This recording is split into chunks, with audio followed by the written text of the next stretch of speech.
This video looks at vocabulary, the basic building blocks of a language. English has more than 1 billion words, and every day new words are being invented. You already know many words in English, possibly thousands of words. But what does it mean to actually know a word? And what is the best way to remember and learn new words? Knowing a word is very complex, and it involves many things, such as knowing the meaning, the part of speech, its prefixes and suffixes, its grammar, collocation, register, spelling and pronunciation. Let's look at each of these areas in more detail. Of course, we first need to know what a word means, but sometimes a word has many different meanings. Consider, for example, the word trunk. An elephant has a trunk, so does a car and a tree. We can also pack a trunk and even wear them when swimming. So we need to pay close attention to the context of a word in order to understand its meaning. Another example of a word with many meanings that you will find in academics is the word study.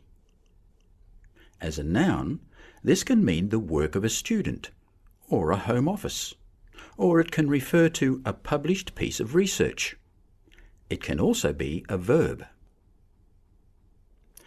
This takes us to our next point, a word's part of speech. In some grammar books, this is called word class. It means knowing if a word is a noun, adjective, verb, or an adverb. Knowing a word's part of speech helps you understand how to use that word in a sentence. For example, the word active is an adjective, and its adverb form is actively. So we can say he is a very active person, but not he is a very actively person. We can also take a word like active, and by using prefixes and suffixes, make many other words, such as the verbs activate, reactivate, and deactivate, or the nouns activity and activation. Prefixes are the additional parts at the beginning of a word. They usually change the meaning. Suffixes are the additions at the end of a word. They usually change a word's part of speech. The use of suffixes is important in academic texts because we often make verbs into nouns. This is called nominalization. Watch the video about academic vocabulary for more information about this. Another important part of knowing a word is knowing its grammar. For example, many verbs are followed by particular grammatical patterns. Consider the word suggest in these sentences. Are all 3 sentences correct? Number 1 and number 3 are correct, but number 2 is not. We don't use the word suggest followed by a to plus infinitive pattern. Another aspect of a word's grammar is the prepositions that it is used with. Many words are followed by a preposition. For example, depend on, increase in, based on, responsible for. It's important to be aware of these patterns. Also, watch the video on countability for more on the grammar of a word. Words often have close relationships with one another. For example, we say happy birthday and Merry Christmas, but we can't say Merry Birthday. The words merry and birthday don't collocate. Collocation describes the strong relationship between certain words.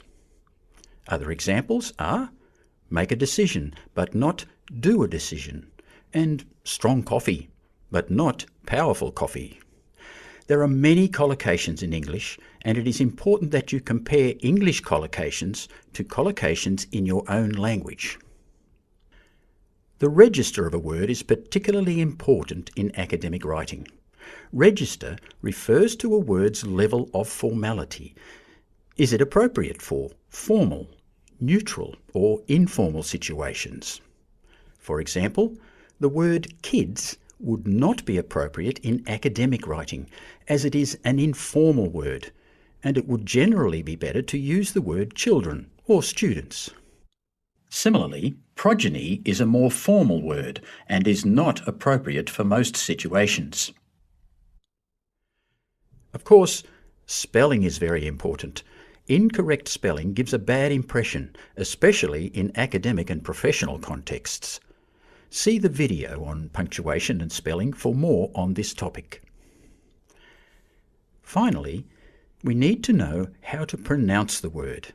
It is a good idea to learn some basic phonetic script so that you can read the correct pronunciation in a dictionary.